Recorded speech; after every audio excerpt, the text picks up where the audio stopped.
This is a lecture on 10-3, so I'm finishing the examples with the last video on the calculator. What I'm going to do here is I'm going to run the linear regression test one more time. So if you click on Stats, go over to Test. I'm going to go up to a linear regression t-test, and I'm running it again with the regression equation to be inputted in Y1.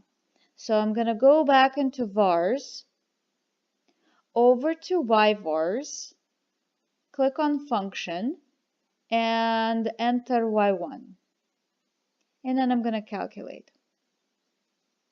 So, first of all, it remembered that Y1 is my least square regression line. Second of all, it gave me everything that I could possibly need, anywhere from 10-1 all the way through 10-3. The t-test statistic, the p-value, and the degree of freedom has to do with the hypothesis test. The a and the b has to do with the least square regression line. This little s is the standard error of the estimate, so apparently it's 0.4471.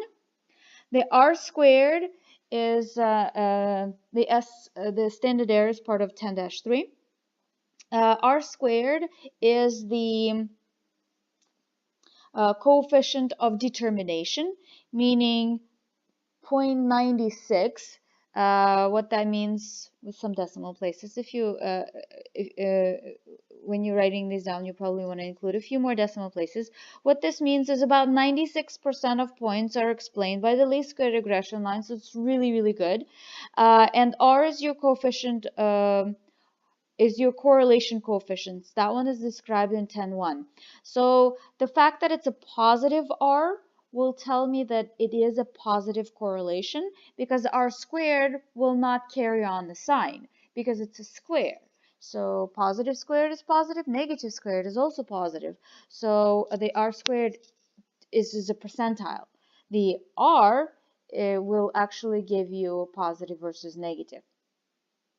Now, if I go back into stats and edit, what I see is I see my L1, L2.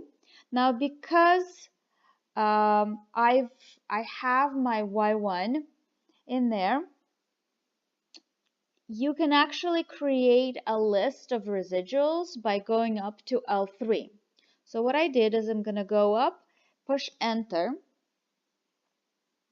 and if you have a TI-83, you might actually need to input Y minus Y1.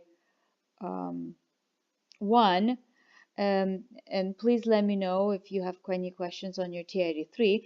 But if you have a TI-84, what you can do is you can actually go into list, and that resid should be the last thing that you see. It's also possible that TI-83 also has this. So if you push resid and push enter, what it does, it actually gives you that list of residuals that I might be asking for. At this point, this ends the chapter 10. You can do your homework in alliance, as in per problem. Just go through 10-1, 10-2, 10-3. Do the next problem 10-1, 10-2, 10-3.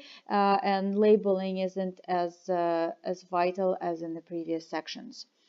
On the next video, I will actually show you how to do this in Excel, for those of you who would prefer to work with Excel rather than take screenshots of your calculators.